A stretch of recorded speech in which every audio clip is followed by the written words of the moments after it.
Hello there my fellow Holotable heroes and welcome to another Datacron farming video. So the Datacrons have been launched a bit early I guess this time, but doesn't matter.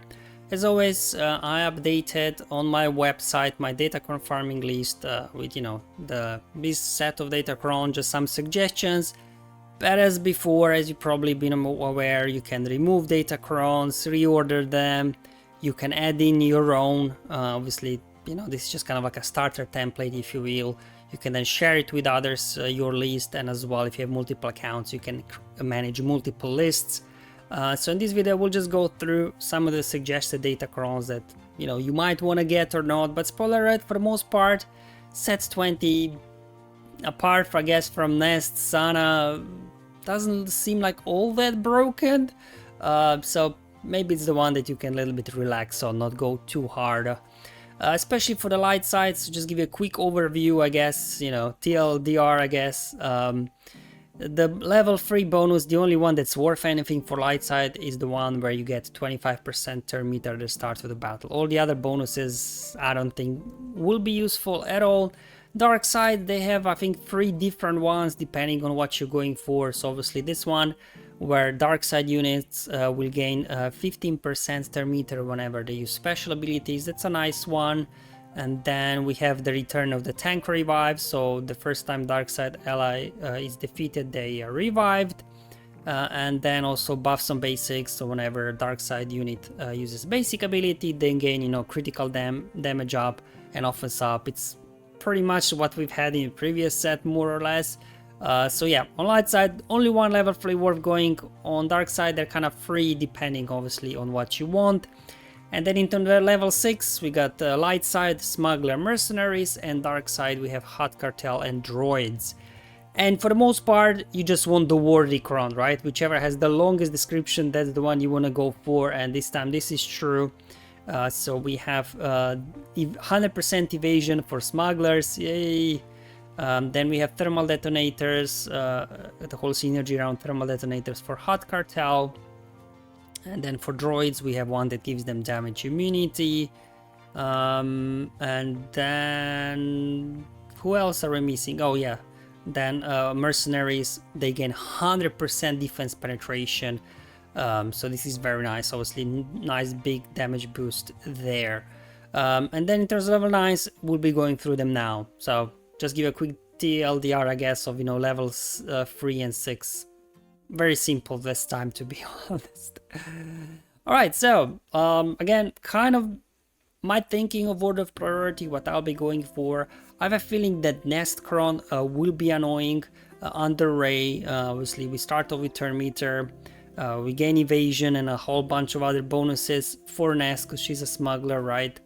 And yeah, her level 9 will make her immune to max health reductions. If you're trying to do Jedi Revan lead or something, you won't be able to do that. Or mace or something like that. And then whenever Emphys inflicts a debuff, she gains a stack in critical damage. Well, I guess she's inflicting exposes, daze and stuns, so we'll have to wait and see. A bit of stacking damage, why not? Whenever Emphys Nest uses a special ability, she attacks again, so kind of like, a double attack whenever she uses special. And then whenever Nest attacks out of turn, she exposes the target enemy for 2 turns. Okay, so I guess you can see where this is going, right? Whenever she uses a special ability, she uses her basic, exposes, right? And then for each time she does that, she gains 20% critical damage.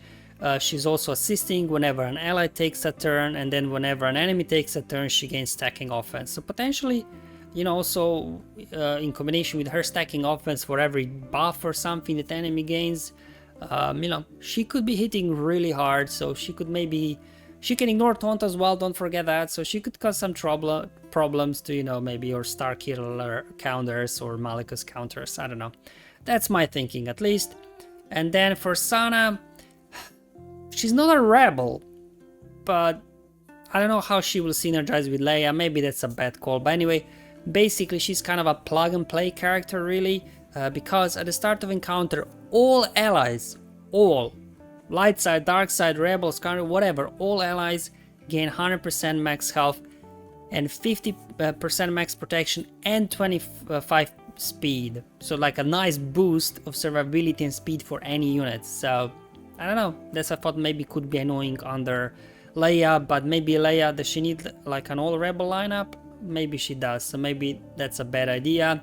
If not, there's also some other synergy in there, like whenever an ally is defeated, Captain Han gains a bonus turn and his cooldown reset. So if you use her under Leia, you know, normally we do Radis Gene Cheese, but then you lose your Radis squad. So if actually here you could plug in Sana and Han as that kind of, you know, cheese revive combo.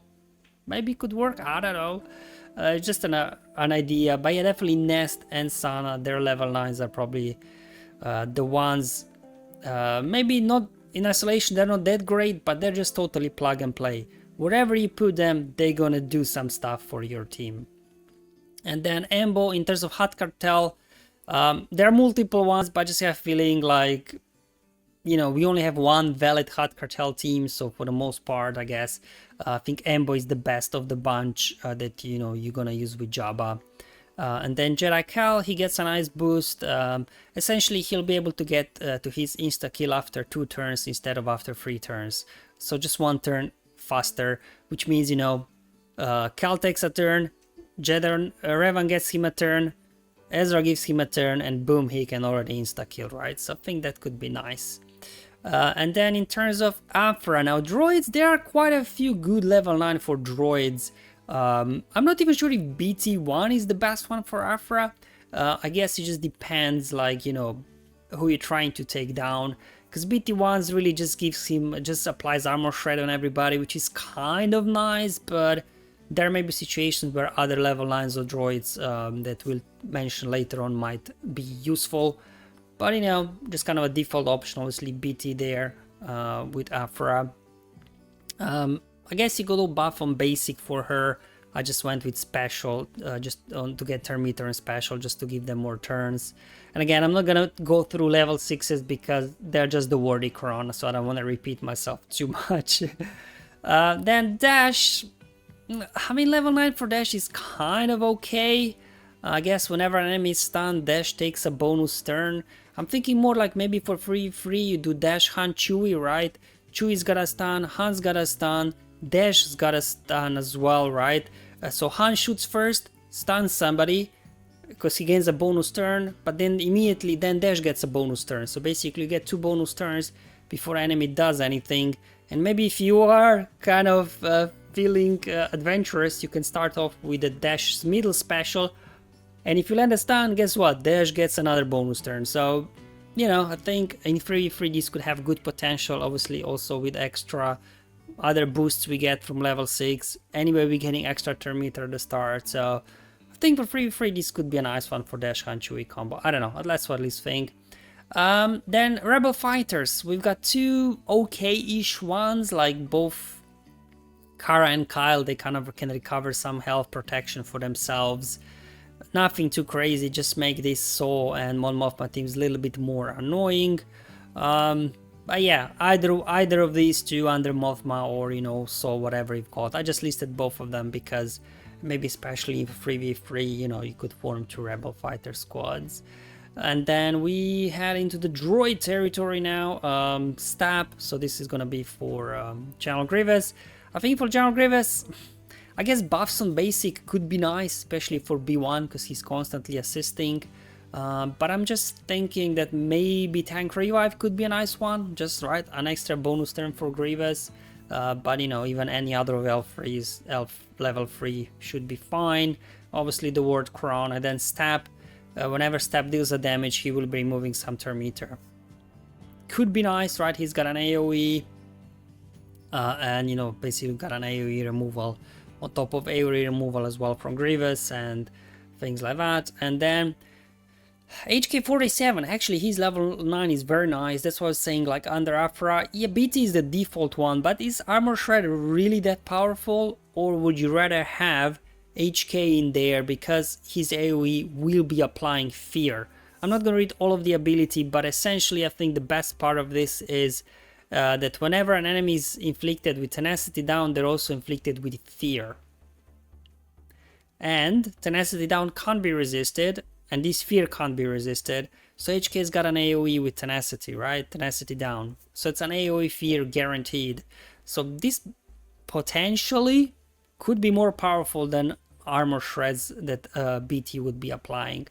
So I think definitely the droids one, you may want to get, you know, 3-4 of them and then just switch them out depending on their what you want to do. But otherwise, under sortie, some sort of droid lineup, I don't know, you know, 15% meter on special, but it's only for dark side, so I guess, yeah, only HK will benefit, I guess, from level 3.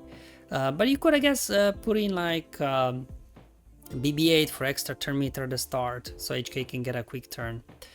And then Imperial Probe Droid is more like maybe could be useful, because whenever enemy takes a turn, Imperial Probe Droid takes a bonus turn. So that's really, I guess, yeah, it does deals more damage, whatever. But I mean, you could use Under Offer as well, you know, because you got a buff dispel. So let's say you go in versus Jabba, you want to clear off the taunt from Kersantan, then Probe Droid is quickly cycling through his turns, you know, constantly dispelling buffs from the enemies. So again, BT is default for Afra, but I can see uses for HK, I can see uses for Probe Droids, even IG-88 that I didn't list here, he's got like a blind ability or something, you know, very flexible. But if nothing else, heck, you could try to use a Probe Droid under Lord Vader lead, just, you know, for that buff dispel again on Kersantan's taunt in the opening or something like that, right? Because Jabba will take a turn, and this means that Imperial Probe Droid will take a bonus turn right after Jabba, and you can immediately, you know, get target lock, dispel buffs, and I don't know what the order of operations is there, but, you know, you could actually quite quickly get a hold of Kersantan and get around his taunt. That at least was my thinking there, to could try to use him under Lord Vader. Beskar Mandos, yeah, reflect 20% damage. For the most part, Mando has damage immunity on him anyway, so this level 9 is kind of pointless if you ask me. So I wouldn't like try to waste resources on getting it, but I guess it's a nice to have for your Mandalorian squad. And then we have some of the teams that, you know, can benefit either from level 3s or level 6. Veers 1 will be interesting. Buffs on basic, right? Veers troopers, they love buffs. They use basic, they gain free buffs, which means 30% per meter every time, so they'll be getting even more turns. And then also on level 6, level 6 I was trying to find, but, you know, I didn't see anything beneficial. But obviously Dark Trooper is a droid, so at least whenever he dishes out buffs to his allies, they gain extra turn meter. He doesn't have lots of ways to give out buffs, and I think he only gives out buffs to like Imperial Remnants. So potentially only like Death Trooper and Moff Gideon, if you use them in there, could benefit. But, you know, it's a nice to have, I guess. Then we have as well one for smugglers, so Zori Finn boost, I guess. I don't know, will it do a whole lot, but he could do that. Heck, you could even put in maybe Vet Han and Vet Chewie in there. They're smugglers, right? Maybe instead of the OG Poe, Hero Poe or something like that. So maybe you do Finn, Zori, Vet Han, Vet Chewie, potentially. And then we have for CLS, obviously mercenaries. That's gonna be Han. I think is gonna be the only mercenary probably on a CLS team. Again, extra 100% defense penetration for Han. That's always good. And then same thing for Django, right? He's a mercenary. Django hits pretty hard on the trench, extra 100% defense penetration, boost damage even more. And then we can have something, I guess, for bounty hunters, Fennec, Bosk, Aura, something with bounty hunters, right? That they get, especially if you are countering Lord Vader with Fennec. She's getting buffs on her basic, right? It means she'll be hitting even harder. And as well, lots of these bounty hunters, including Fennec, they are actually mercenaries, so they will be doing more damage. So it's, I guess, another nice one to have for your bounty hunters. So overall, again, nothing really too crazy, to be honest. Just, yeah, Nest Sana look like they're gonna have lots of plug and play viability, like, you know, lots of theory crafting potential. everybody else pretty much have a place in the team, nothing too breaking. Level 6, always go for the worthy one, whichever faction you're going for. And then for level 3 again, 25% emitter on light side. It's the only one that's worth anything. Dark side, either tank revive, buffs on basic, and then 15% emitter on special. And again, I didn't cover stats, but yeah, it's pretty much, you know, offense, armor penetration, health protection. I think those kind of 4 will be the main stats that you may want to benefit from. Alright guys, that's all for this video. Hopefully it was useful and helpful, just kind of going through the bonuses for the new set 20 Enduring Power Datacrons. Again, I updated the list, but you know, it's a fully customizable, so you know, go in there, make your own list, and obviously keep progress. For those of you that are not familiar, you also can track progress where you at, right? So let's say you've got a 25% light side, yeah, boom, there you go, your Reynes cron done. So as you know, you're every couple of days farming some materials. As you're making upgrades, you can keep tracking your progress so that you know what to farm next. Or you know, let's say, oh, I have this cron here, I do have level 9 ambo, but I still need to roll thermal detonator before I can actually mark this Datacron as done. So just to help you a little bit, you know, planning your farming and tracking your progress. Alright guys, thank you for watching, I'll see you in the next one, but until then, have fun, enjoy your life, and may the RNG be with you, my friends.